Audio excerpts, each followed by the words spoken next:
Where our next guest was in Baltimore on Saturday night checking out the Ravens win over the Steelers. Then he ventured up to Philadelphia where he, I believe, channeled his inner excellence as the Eagles moved on to the divisional round as well. He, of course, covers the NFL for Bleacher Report and Underdog Fantasy. He is James Palmer, and he's with us now here on GCR. James, it's Glenn in Baltimore. It's great to chat with you, man. Thank you so much for taking the time for us. Oh, no problem, no problem. You got to say this, too. With Underdog, I host a show with my good buddy Steve Smith Sr. Yes. That's why I'm bringing this up, because we saw Steve. Him and I went to dinner. We had a good time in Baltimore. He was on the field, hyping up the crowd. I saw him down there. He didn't invite me down there, which was a little weird. But I saw him from the press box. Yeah, weird. He I didn't. thought we were yeah, right. What is even? Why even do the podcast? Really? Yeah. Like why? Yeah, right. No, he's great. You know, it's been awesome. We had a lot of good Ravens stuff on there, too. It's so funny, James, that you bring up Steve Smith, because I was making a comparison, and we'll see. Like, Kyle Van Noy might end up winning a Super Bowl, in which case he'll go into even higher territory. But I was making a comparison that, like, Steve Smith is beloved in this city, despite the fact that his Ravens tenure was not very long. He is a wildly popular figure. And what Kyle Van Noy, the impact that dude has had in a short time here in Baltimore, I feel like he's actually entering that sort of Steve Smith territory. Maybe not quite the full personality that Steve Smith was, but just someone who showed up near the end of their career but was a dog. Like, gave everything that they possibly could to this franchise in that time. I think he's entering that type of realm here in Baltimore. He kind of is, and I know Ravens fans also, like, we all saw what Kyle's done before, right? Yeah. And it's the type of player that comes into your building and you go, man, if I could just get a little bit of what I've seen as a fan watching him play elsewhere, it would be great if he did it in my uniform, right? There's always like that thought, and he's kind of one of those guys. You mentioned me going to Philly. I put Kyle in kind of that same category as like Darius Slay, where there's been like multiple times where you're like, well, this is probably going to be it. Yeah. And then like all of a sudden you see him play another stretch of games and you're like, no, like this is not going to be it. Like they're still playing at a really high level and making impactful plays in games. And Kyle's been that. He's just such a smart player. He just does everything right. And yeah, I could see that kind of happening. I mean, I don't know if anybody gets into Steve territory. I'm biased, but the personality is just so out. His personality is so larger than life that it kind of separated him a little bit from what you gave to this franchise, from the mentality that you brought, man. Kyle Van Noy, who, again, was available for anyone to have, was sitting on his couch watching football, has been a lifesaver for the Baltimore Ravens these last couple of seasons. All right, James, I'm going to present. You just saw both these teams this weekend. I'm going to present this scenario or this statement to you. You tell me if I'm crazy. If we separated intangibles and things that you can't control and just sheerly looked at it from an X's and O's perspective, I believe the best teams that are left in each conference are the two teams you saw this weekend, the Baltimore Ravens and the Philadelphia Eagles. Again, simply X's and O's, 53-man football. Am I crazy to think that? No, and I could support your theory. I do think, and this is terrifying for everyone, and I've talked to some people there recently, I think Kansas City believes they've turned a corner. And they've been kind of waiting for this. They've been kind of waiting for this and waiting to get healthy on, with some of these weapons, and tackle still a little bit of an issue. But I do think they're playing probably their most efficient football on offense, and we know the defense is solid. But for your argument, I do believe that's accurate for two reasons. One, seeing these two teams back to back and seeing them multiple times this season and covering them multiple times is this. I don't think there's a more talented roster, top to bottom, 53, than Philadelphia in the NFL, and it may not be close. Like all three levels on defense, you look at the stars they have, a top 5 maybe tight end in Dallas Goedert, who comes back right from injury and stiff arms his way like 15 yards down the field, and 2 number 1 receivers, maybe the best back in the league. You have Jalen Hurts commanding it in a sense, who can operate this entire group, and a great offensive line. And the defense there's just studs everywhere. Baltimore has a ton of talent, and I would say, talking to defensive coordinators that have faced them, they're just a nightmare to prepare for. I mean, they're just a nightmare to prepare for because of every different way they can attack you. And we saw it again on Saturday night, right? It's like, oh, let's just, we don't have Zay Flowers. Like, no big deal. Zay makes a lot of that offense go, and they still didn't miss a beat. I think it was like a really great audition for Todd Monken to the rest of the league that's looking at him as a head coach with the way he's been able to just mix things up and did it once again on Saturday. So for those two reasons, just Baltimore being so hard to prepare for because of every way that they can beat you offensively, and Philadelphia just being so talented when they don't even play well against the Packers team offensively, they still have enough dudes that can just, if you need a play, they can make a play. Yeah, they're loaded. There's no question about it. James, I bring that up, and obviously we know that doesn't mean that you're just going to go win the games. Like, it doesn't work that way. Mm-hmm. And the Ravens in particular have a treacherous path, having to go to Buffalo this week, and if they were to win that, likely having to go to Kansas City, who you just alluded to. I think the one thing that I'm moving past now, and you can maybe try to entertain if you still think it exists. I've moved past the question of, will Lamar Jackson show up in the playoffs? I think we've judged him on a global sense from things that happened when he was 21 and 22 years old. And the truth is that other quarterbacks don't even play in the playoffs at those ages. Now, we've seen a guy who, I get it, the Chiefs game wasn't perfect, but he still performed. And the other two playoff games that he's played, like this stage of his career, it's a weird thing because we missed seeing him in the playoffs for a couple of years. But in this stage of his career, I don't think that I can hear the argument that he's not a good playoff quarterback. He still has to win a Super Bowl because that's the way that we define legacies. That's just the nature of the beast. But I think we've got to be past the idea that it's uniquely a playoff thing, that he becomes someone else at this point. Yeah, there's a lot.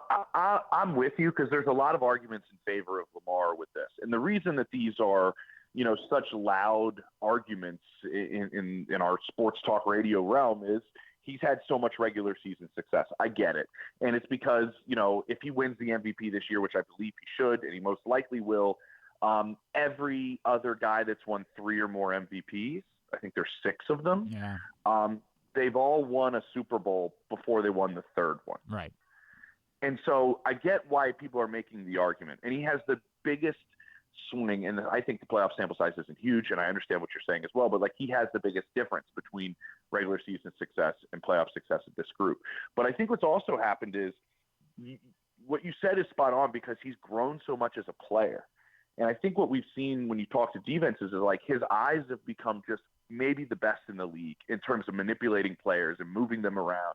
And he's been able to beat you in a variety of ways. We saw stretches this season where, he didn't use his legs, right? Hardly at all, actually, at times. And now we're seeing a player that I think is healthiest he's ever been in the postseason. I mean, he was bouncing around that locker room. He put a spin move. I don't know why. Put a spin move on a guy's, equipment bag. And I'm he could go out and play another game right now. That's how much energy he had. And I think that was indicative, just that little example of him in the locker room, how healthy he is getting into this postseason as opposed to some of them in the past where he probably, he may not admit this, but had to do so much to get them there. Right. Himself. Right. And I think you almost had a guy that willed the team in and put so much on his own back that, maybe he couldn't be his best self come postseason time. I do think we're losing that. And I think the last argument of it is this, and I had people attack me on Twitter about this, and I had to go back at them, which I oftentimes do not do, but I had to in this one. Somebody completely eviscerated my opinion of Lamar and saying, well, look at what Peyton Manning did in the first portion of his career. I don't think there's any comparison. I'm they're actually identical. Yep. What they did in the first several years of their career. Yep. So I think this narrative needs to change in a sense. And I think just being there, you can sense that Lamar has that as one of his major goals. It's not postseason performance personally. It's wins and losses in the postseason is really the only thing he's thinking of. And you saw it on Saturday that he's willing to do whatever he needs as a healthier version of himself to get him to the next level. James Palmer is with us, Underdog, Bleacher Report here on GCR. James, with that said, I don't know what to make of Sunday night. It's going to be theater. It's one of those games you I wish I had no interest in, right? Because I could just sit back and enjoy it and not have to think about any of it and just be glad to be a football fan. I think it's going to be incredible. The Ravens obviously, destroyed the Bills earlier this year, but we know that these two teams are both very different. The Bills have gotten healthier. The Ravens' defense is wildly better than a group that only allowed 10 points in that game. I don't know really how to break this down. It's going to be hard as hell to win in Buffalo. It's going to be cold. They're really good there. I don't know. I think that the Ravens have the upper hand because ultimately the combination of Lamar and Derrick Henry is just a trump card that I don't think anybody can compete with. But I don't know that because as much as we believe Lamar's the MVP in this city, we also recognize Josh Allen is really freaking good. Yeah, he's outstanding. I mean, it's so weird. I'm almost, it's an oxymoron, right? But like, they're both unicorns. Yep. Like, I know it doesn't make any sense to say it that way, but it's true. Like, there's no other player like the other one in the entire league. And so I do think the versatility of Baltimore helps. The ability to control the clock and control the time of possession helps. I mean, Josh Allen can't beat you if he's not on the field. And I think they have a better ability to do that, the Ravens, than the Bills do in terms of keeping the other one off the field for making plays. The Bills are designed in a unique but very specific way, and they just destroy you between the hashes. And the funny part is both these teams destroyed Denver, which is one of the best defenses in football. Right. And Denver was not equipped with their strengths to defend between the hashes. Like, their linebacker play is not good enough on the inside linebacker spot. You can't defend. You got to be able to defend these backs out of the backfield in James Cook and company. You got to be able to have a good enough slot ability to cover Khalil Shakir, who maybe is one of the most criminally underrated guys in this league. They don't attack you outside the numbers a whole bunch, right? Like, you don't really, some teams that I've talked to have played them, they don't really even concern themselves with outside the numbers that much. It's just everything with the tight ends and how they match up differently. I think that's why this game is so fascinating, because both teams are just matchup nightmares, right? They both have, pass catching, athletic tight ends, two of them each on each team. Like, you know what I mean? And so I think you just have to find a way to really keep the other guy off the field. And I think Baltimore does have a better ability to do that. Gregory Rousseau up front is the one to keep your eye on. If he can go, on one of these runs that he gets on sometimes and blows things up on the offensive line, that changes things. But if not, I could see them keeping Josh Allen off the field, and I could see that being a big part of Todd Monken's game plan. It's what you bring up. Maybe it could ease the concern. I think a lot of Ravens fans say, "Boy, I love this group right now, but if there's one thing I'm concerned about, it's Brandon Stevens." Like, and you hate picking on a guy because he's just the victim of the fact that everything else is going so well at the moment for the Baltimore Ravens. But there are problems when Brandon Stevens is isolated. Now, to be fair, there's no George Pickens that you're dealing with in Buffalo, and to your point, like, it's not a lot outside the numbers, that maybe this matchup is favorable to the Ravens and what their one biggest weakness might be at the moment. Yeah, and that's like, I love that. I'm about to give myself a compliment. I love that I brought up Denver, but I do, because what's Denver's biggest strength? I mean, arguably, in a lot of people's minds, and he may win it, the defensive player of the year in Patrick Surtain. Mm-hmm. Like, that doesn't help you against Buffalo. Like, having the best outside corner in football is not a great strength against the Buffalo Bills.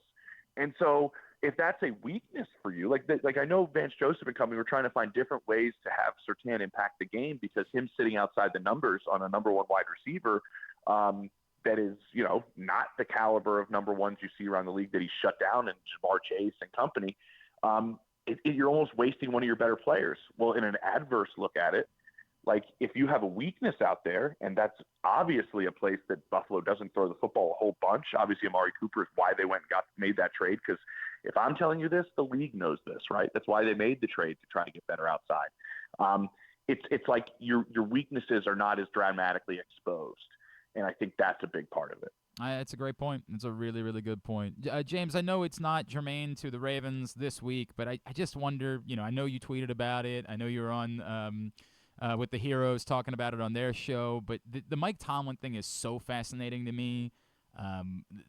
We have a weird respect for Mike Tomlin in Baltimore. Like, we've seen it up close. We believe there's like a voodoo that exists that's just related to Mike Tomlin with that franchise. I recognize what they're feeling in that city, and it's been awful in the playoffs, but I also think that it's been a miracle that post, like the prime of Ben Roethlisberger, they've been in the playoffs, because they have not had high-level quarterback play in a really long time, particularly in a conference, not just in a league, but in the AFC, where the four best quarterbacks of this time and maybe some of the better quarterbacks in history exist.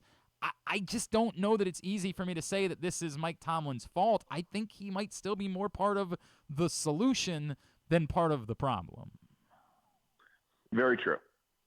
He's been holding it together. I mean, if you look at when they had that dominant run, at this first portion of his stretch there with then you mentioned Ben Roethlisberger, they had the quarterback.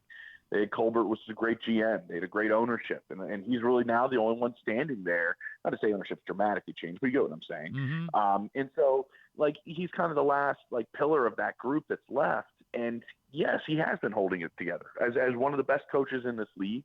I mean, the adage usually is if you have two quarterbacks, you have none. He had two quarterbacks and he went to the postseason. Right.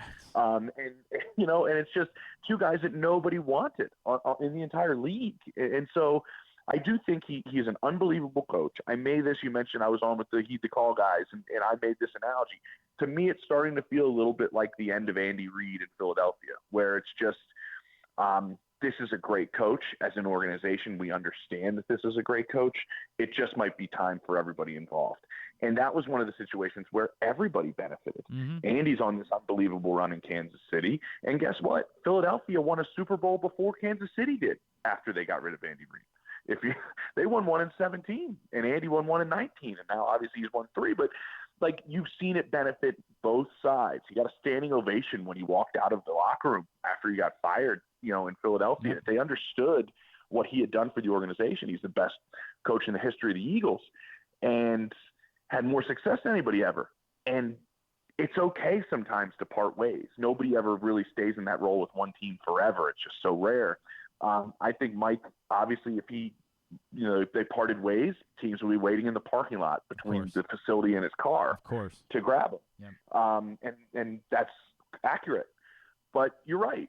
The biggest thing in the AFC right now is if you do not have Lamar Jackson, Josh Allen, Joe Burrow, or Patrick Mahomes, you're competing for 3 playoff spots, probably for the next decade. That's a tough spot to be in. Yep. And if Mike Tomlin keeps doing this, they're never going to be in a position to really get themselves a quarterback at the top of the draft. Yeah, that's a good point, right? So Philly hit the reset button, right? And they hit the reset button after getting close a bunch, and it's worked out for both sides. I don't know if that's happening in Pittsburgh. I know nothing in that sense, but it's starting to get a little bit of that feel where, and in my opinion, hopefully everybody benefits, honestly. The Steelers and Mike Tomlin. Okay, because we'll separate with you on that one. Yeah, we hope. Yeah, you know what I mean? Yeah, it's like a difficult decision that you might know you have to make, right? And you just go, well, I mean, the point is, I think Ravens fans will understand this too, you hate to fire anybody that you know is outstanding at their job. No question.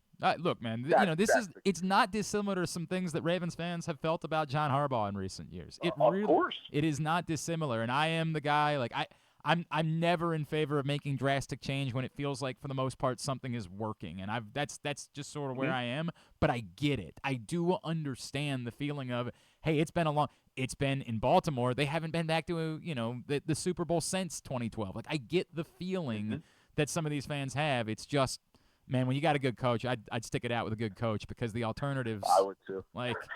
I look around and I know I mean, listen, I know that obviously there was a lot of tea leaves and a lot of connections, but there's a reason Mike Vrabel's the first one off the board.